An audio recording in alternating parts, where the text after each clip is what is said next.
Welcome to NewsNale, episode 18. NewsNale is brought to you by Nails Ed, a learning and development platform focused on professional communications in writing, presentations, and meeting management. We offer online and in-person communications teaching and coaching. Please see our website at nailsed.com for details and pricing. So in our last NewsNale of 2022, we'll be talking, of course, what's in the news, crypto, Sam Bankman-Fried and his recent arrest. We'll be interviewing Tomas Paulauskas of Graffle. Tomas is a serial entrepreneur, co-founding over 3 companies and currently engaged in a company called Graffle, which is a blockchain developer platform. So hopefully, among other things of his journeys and all of his startups and his successes, his insights, and that we can share. We'll also maybe hear a little bit of his perspective on the crypto situation that's going on and the future of crypto. So with that, I have a little insight, of course. Sam Bankman-Fried was recently arrested in the Bahamas and being held for extradition. And he had just been doing a bunch of interviews, which I think it was an unfortunate move because now we have public records of him saying some information that is coming out in the arrest warrant that was actually not true. So he's going to find himself in hot water. But the question is, why was he arrested now?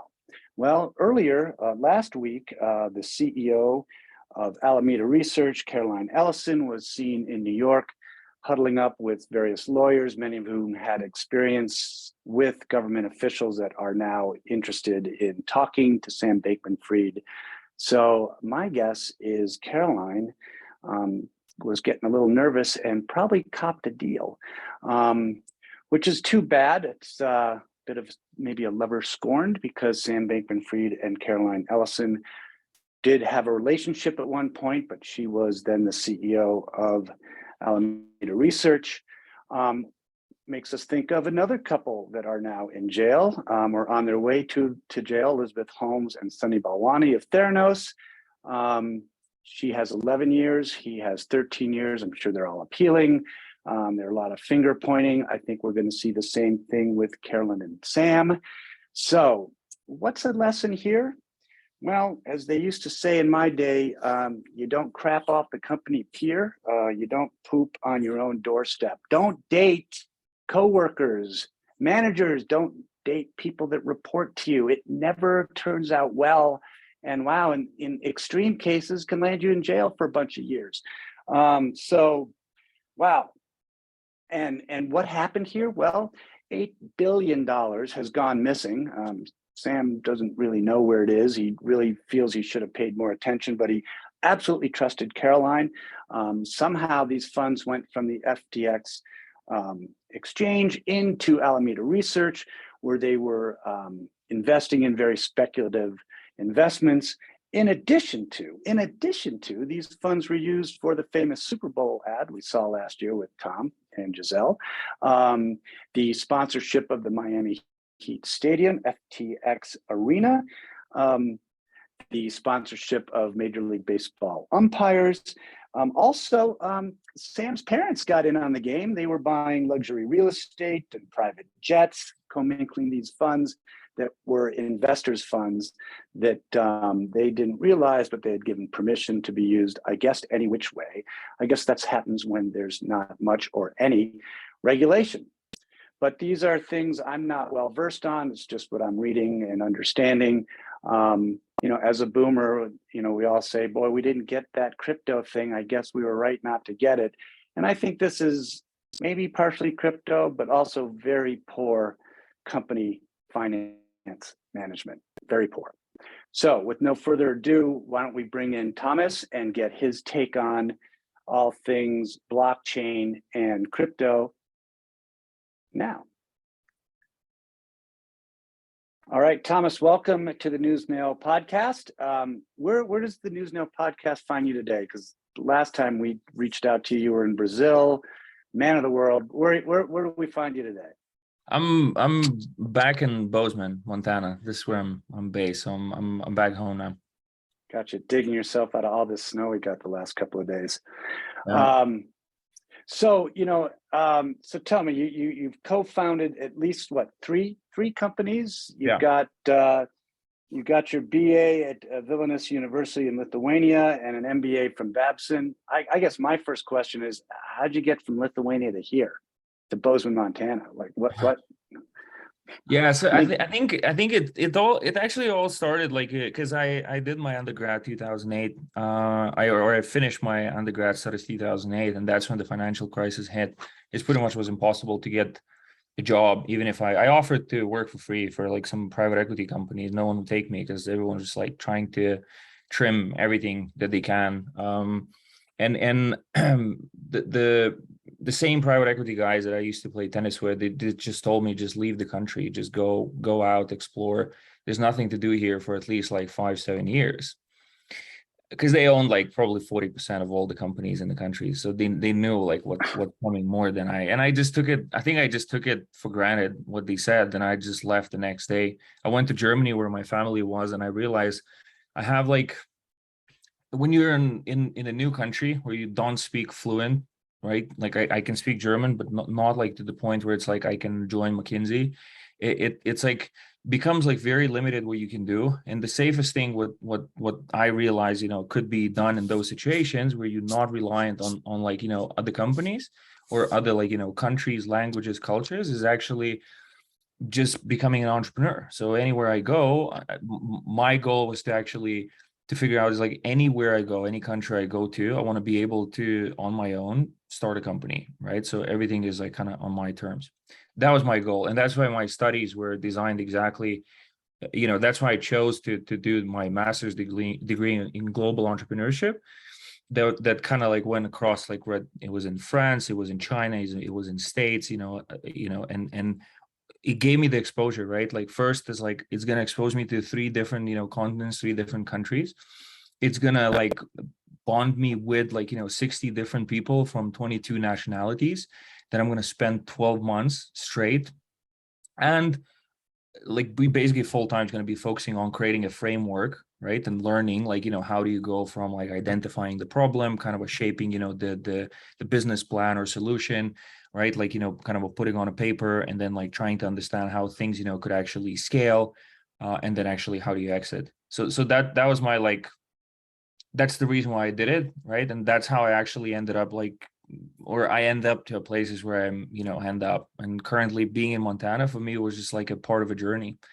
I started companies in France, I started companies in Germany, I started in Silicon Valley, and it's like now it just happens, to be, you can work from anywhere, and I'm here. Gotcha. So as you started at least 3 companies now, is that right? Yeah, it's our 3rd one now. So what do you think is the important first step to starting these things? Is it coming up with a great idea, having a good plan, having the intestinal fortitude to stick it out? What do you think? I think so 2 things, if I always look back, and what I look for now is always like unobvious insight, right? It's like that's like where I usually start. Do I have an unobvious insight that no one else is aware of? And it's usually very easy to test it, right? If you bring in someone in a conversation or in a room that is completely out of, let's say your field of expertise, if that person can come up with the same level of idea or understanding of a market, then you probably don't have anything. And that means that you're going to be competing with everyone else. So in order to get to the point where it's like there's really something, you need to find an obvious insight. And in order to do that, you kind of have to like understand like either one area, one field very well, right? Or go very deep. It could be for a short period of time, but that's where I usually start. And then the other part is like having a co-founders or co-founder, right? Because you obviously, like I myself, like I know what I'm good at and I know what I'm not good at, and then immediately like look, for who would be like a perfect partner, to team up with, because there's a lot of ups and downs, and it's like a long journey, and the journey could be short. We've had short journeys where we started a company and sold within like 2 years, but it's like, this is like a more like a being lucky, right, rather than by design. And I think choosing the right co-founders is like the other part to the equation. Gotcha. So tell me a little bit about Graffle. What is Graffle? What do you do? Yeah, Graffle is basically an infrastructure provider, for basically companies to build on a blockchain, right? So most of the companies currently that are pretty known brands, they want to have exposure to blockchain. They want to have exposure. They want to have a way to engage their user base, offering a blockchain, let's say, service or product. But the delta between their understanding and or the capabilities that they have, right, and the technical, like, demands that are there, is pretty big, right? And that's what Graffle does, right? It basically steps in and tries to bridge that gap. So a company, like a large company, like let's say MBA, could, like, pretty, like, they can easily, like, figure out a product or a service that could go on a blockchain and can easily integrate technically. So that's where we step in, and we have different products that are evolving, or services that allow those companies to feel comfortable that they can do things, or experiment, at least at this stage, on the blockchain. Gotcha. So two things. So what was the unobvious insight that you had to put Graffle into business? So one was that NFTs, in our case, right, we recognize that NFTs is going to have, like, NFTs had like a pretty obvious product market fit in terms of blockchain and market that is out there, right? An example that you can always use is, like, anything that has some sort of a ownership is a form of, NFT, right? Like, let's say tickets to an event, right? It could be considered as an NFTs, right?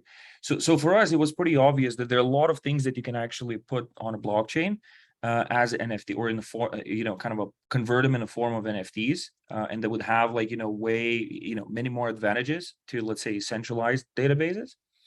And the second part was that we realized that the large companies, they actually, they're going to have to respond, right, to the market, needs, demands, and opportunities, that basically is going to expose them to this, like, unknown technical environment.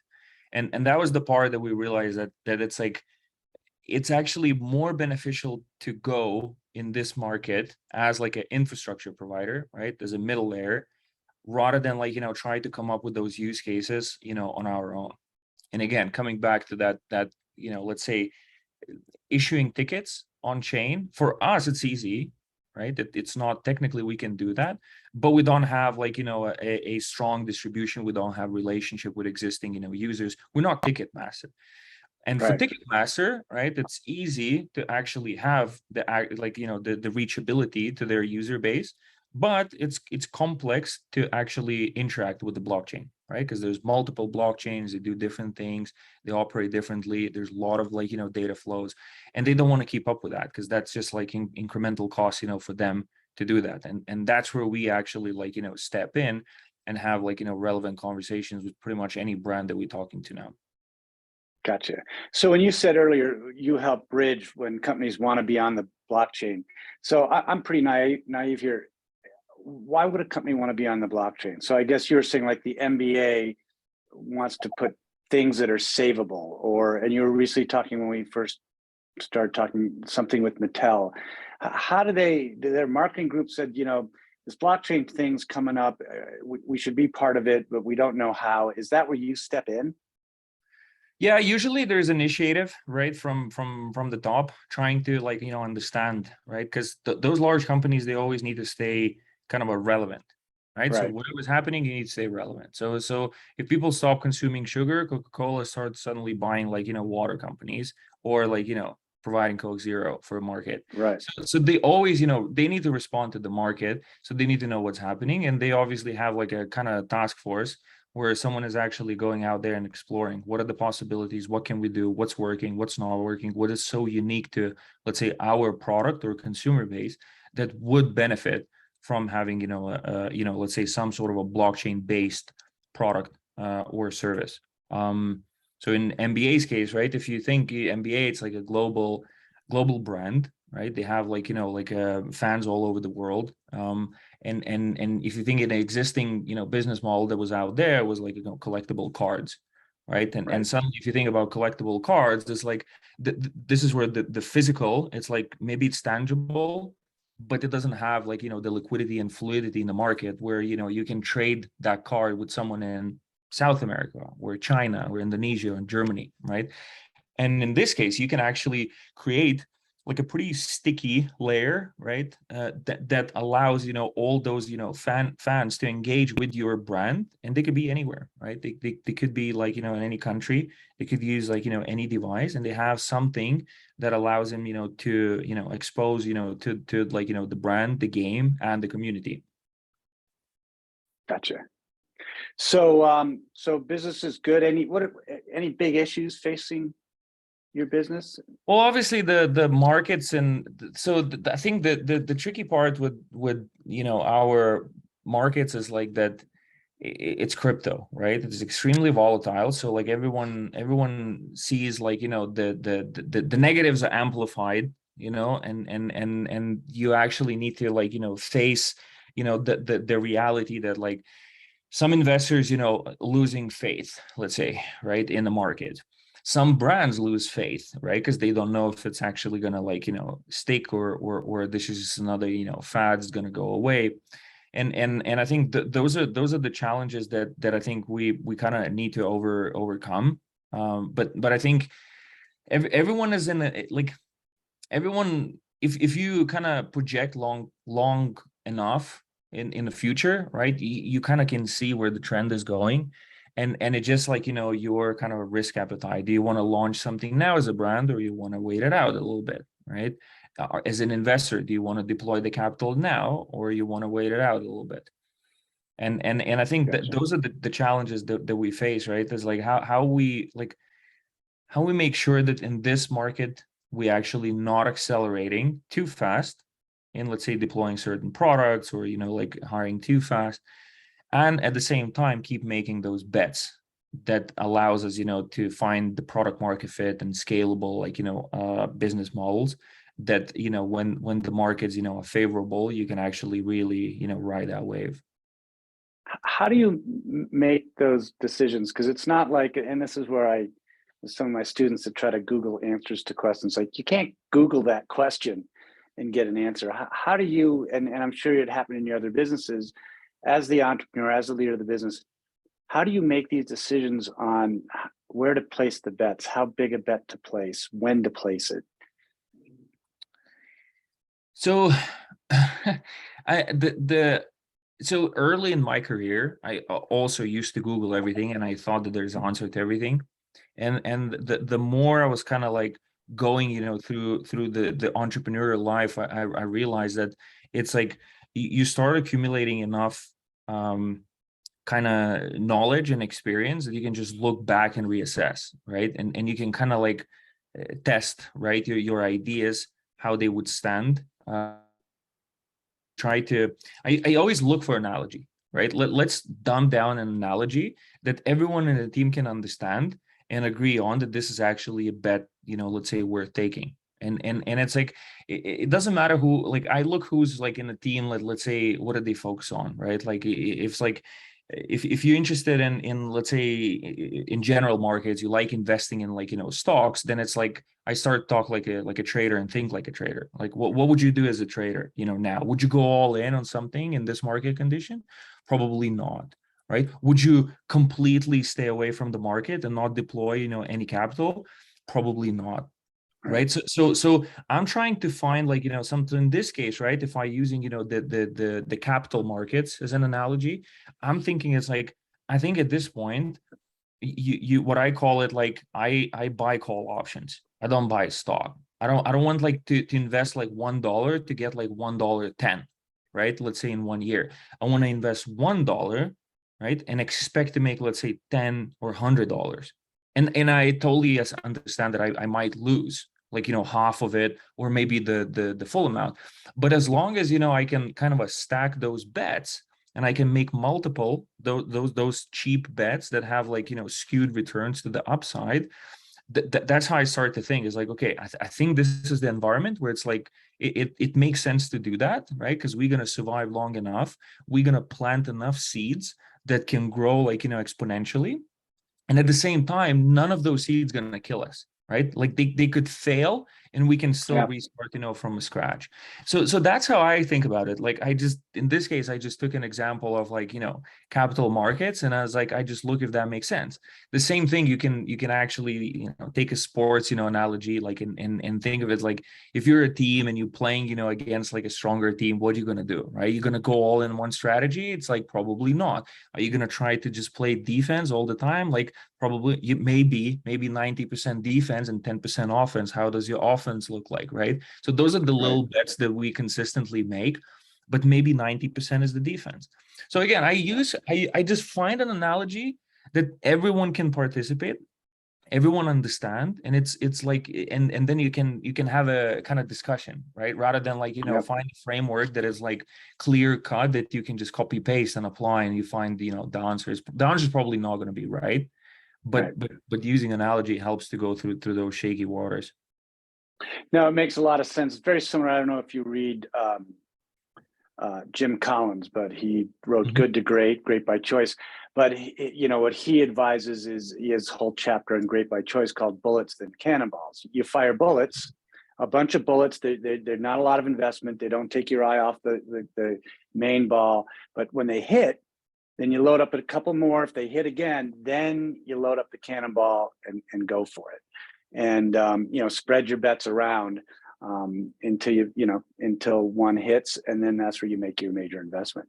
It makes a lot of sense. That's pretty much. We just look where we are and like, what's the environment? What are we game on playing here? Right. I use always surfing analogy. It's the best analogy in the business world. At least in my experience, it was like I can always use surfing analogy, right? It's like you're going out there and it's like, the waves are the good waves, or the consistent waves, right? It's like, how many surfers are there? Do you need to catch every wave? Maybe you need to wait it out. Maybe you want to see what others are doing and how they stand up or they crash, right? Who's good, who's weak. And it's like you need to pace yourself, right? And it's like I look at the macro and then I try a little bit. If you think that the waves are consistent, then try and see if you can stand up. And if you fumble once, you fumble twice, then it's like, okay, maybe your macro assessment is wrong and need to rethink where you are, and maybe you need to do different. And I think that's what we do now. We assess where the macro is. There's a lot of uncertainty. We don't know. Our job is to survive and keep making bets. So we're shooting very tiny cheap bullets out there that would teach us a lot, right? And each bullet, it costs very little, but it teaches a lot. If I put in one and I can learn 3, then it's like I'm going to stack those learnings until I'm going to get to, again, the unobvious insight that market doesn't recognize and I can double down on. Gotcha. From your perspective, not going too deep into it, what the heck happened at FTX?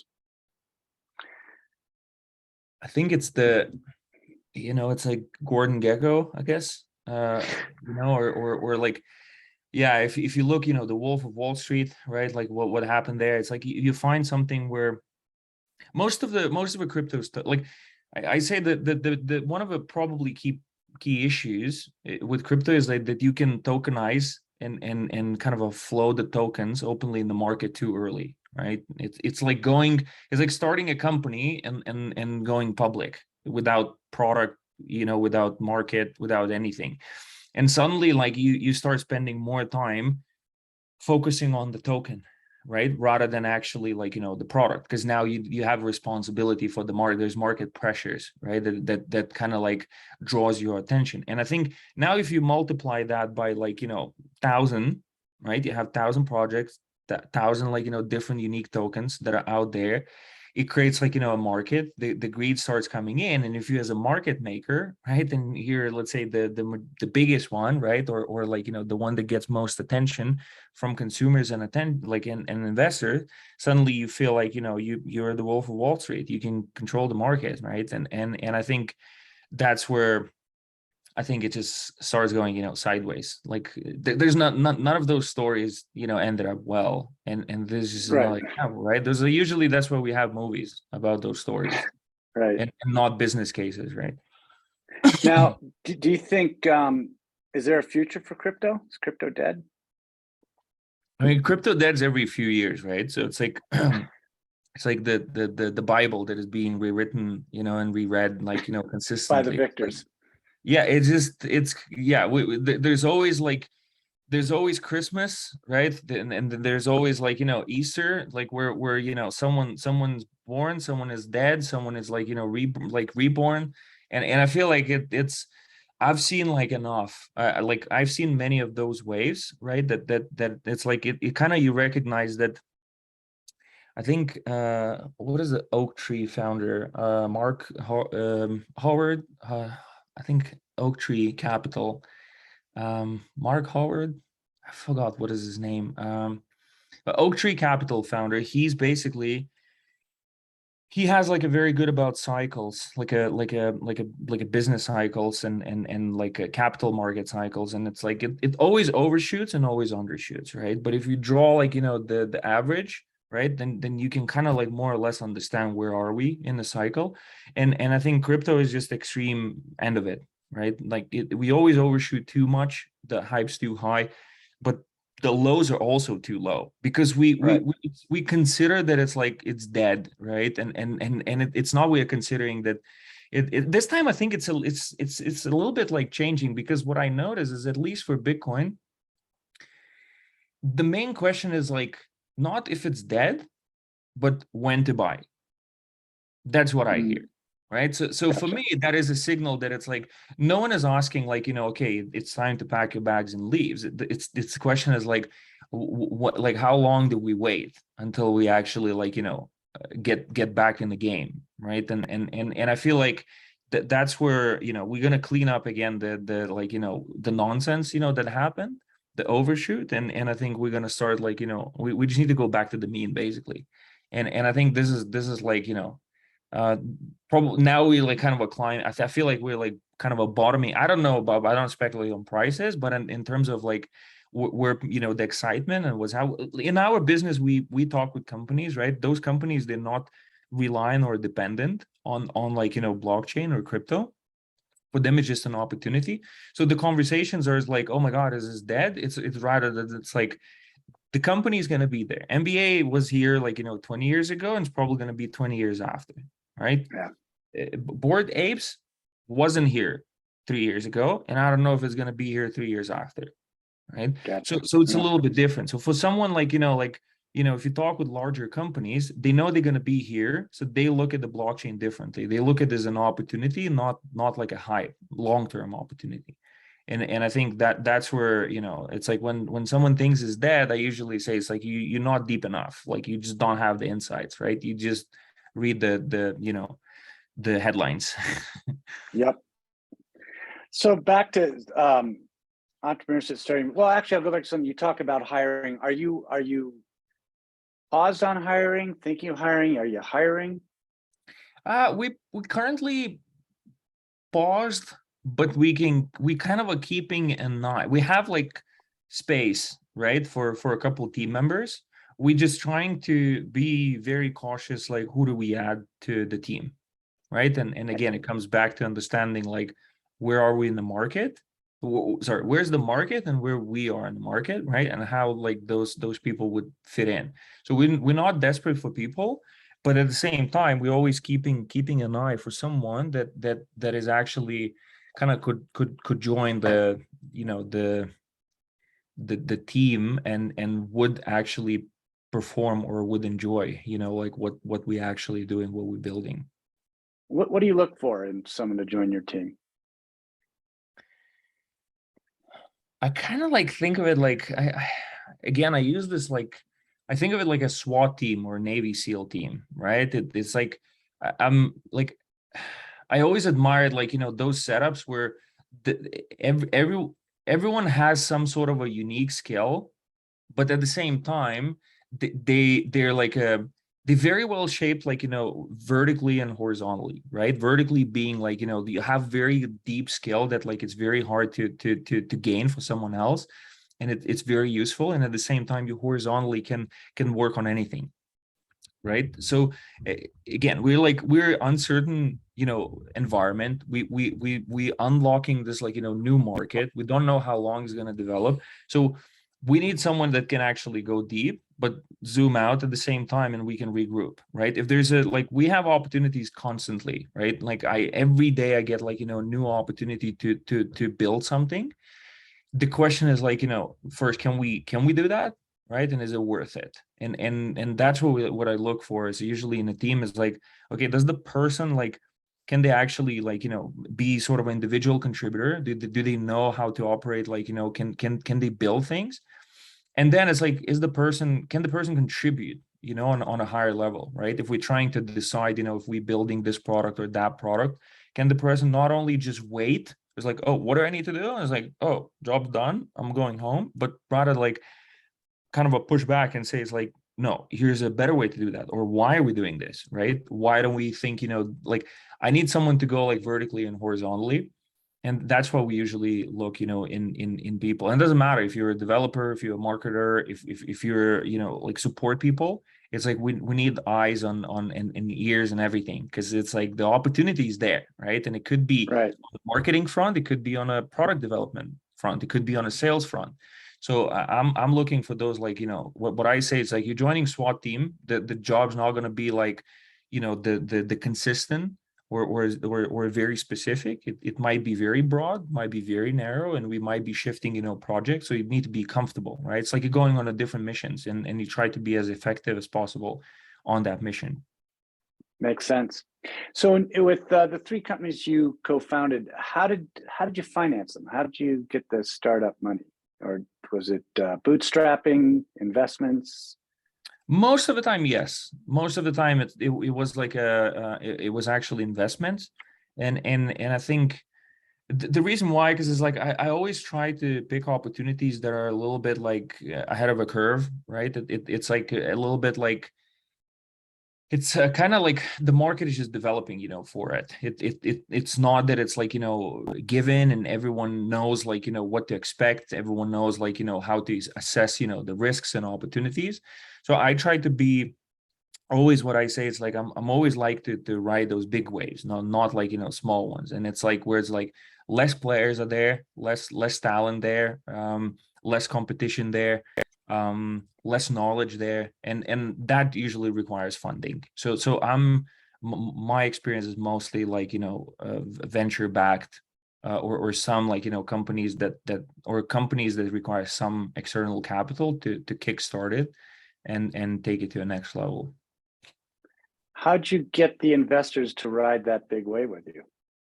Well, I think that's what investors look for, right? They want the big wave surfers. They don't want someone who's riding longboards. They want someone who's really ready to tackle the unknowns, right? If there's a new market developing, who are you going to send there, right? You're going to send those mavericks that can actually scope out the area, figure it out, read the waves, right? And then actually hit the water, don't crash on the first one, don't die too early, survive long enough until you can actually benefit.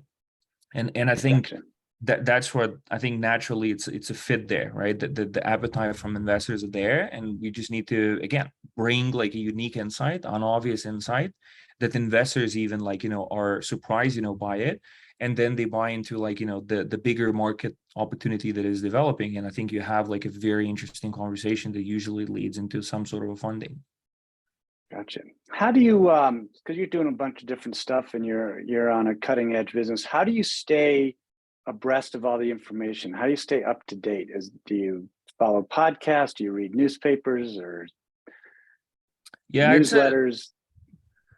It's a tough one. I think I'm filtering consistently, right? Podcasts, newsletters, Twitter, try to, or in person, right? Finding, someone that is has a unique perspective and try to actually go deeper on that perspective. So I'm cycling through, the different forms of content, try to make sure that, I have the macro understanding where things are.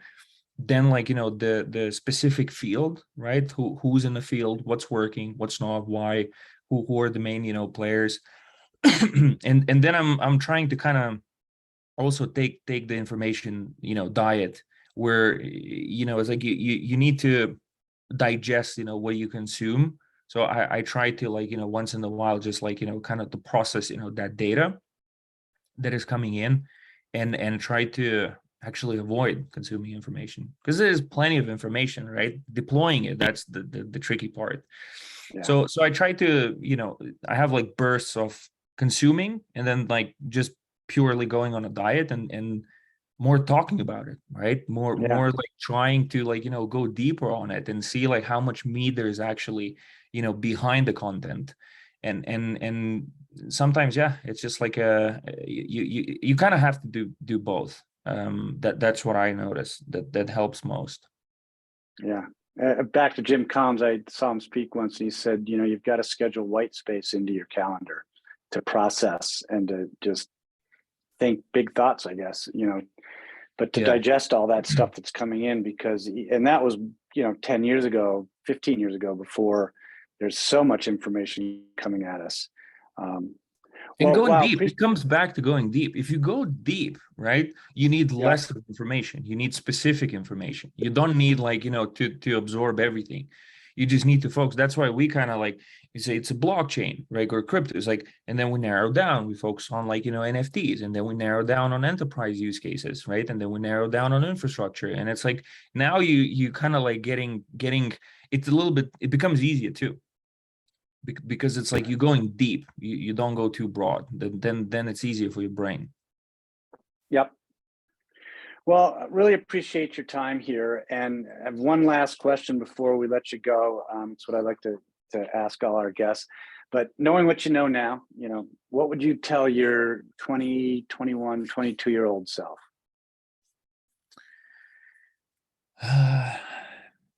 Specifically for entrepreneurship? Yeah. I think so. I think one is just what I just said. It's just going deep, right? And then immediately, like 1.1 is like saying that this is not going to be what you're going to be doing for the whole life, right? Because it's like it's very scary at the beginning to say it's like, oh, you need to become an expert or really good at like a specific domain. And for me, that was scary because I always said it's like my pushback is that I don't want to become that person, right? If someone's telling you, it's like, you got to learn finance, it was like, I don't want to be accountant. I don't want to be a CFO, right? It's like you always draw the conclusion that this is what you're going to do, like, forever. But by going deep, I think you can understand the domain well enough. And then it's just a question going horizontally, basically jumping from one domain to another, right? That gives the comfort to basically tackle any problem that comes your way. Because as an entrepreneur, that's what you're dealing most of the time. It's just problem solving. And it could be, problem, it could be an opportunity. It's still a problem solving. So I think that's like one thing. It's just like really going, because it's very hard to accomplish something if you're shallow, because everyone's there, right? It's like that crowded, surf spot. You're not going to have fun, because there's going to be always like, someone is not as good surfer, they're going to get in your way, right? There's going to be an idiot that is like in your way, and it cuts you off. And it's like, what are you going to do about it, right? The wave's gone. And it's Right. like, that's why by going deep, you basically gonna create like a very thin instead of thick layer of competition. And then I think the second one is like kind of a work on like, the emotional intelligence, or like people's, skills, and people skills that allow you to identify, right, who's a good co-founder, right, how to attract talent, right, why would the person would join your team instead of the other one. And I think lastly, like, that like kind of like what the prior to helps you to do is actually just become better at like, like raising capital and selling, right? Because if you go deep on something, and if you have good, like, people skills, you can raise capital and you can sell, and suddenly that becomes the shape into a package, right? That's like, eventually becomes obvious why that person is actually a successful entrepreneur, right? And but it's not obvious at the beginning. It looks like it's by accident. But just in Brazil, when we were talking, I actually had like we had a 10-year reunion, from our master's degree. And we actually talked about a lot of things, what we learned, what we would, be doing differently since like, the program, how we would even change our master's program to become better. And like most of the people who approached it as like, oh, it's just a school, I need to get it done so then I can get a job and do what I need to do. Most of the people that had that thought, they changed and they said, it's like, I wish I actually networked more.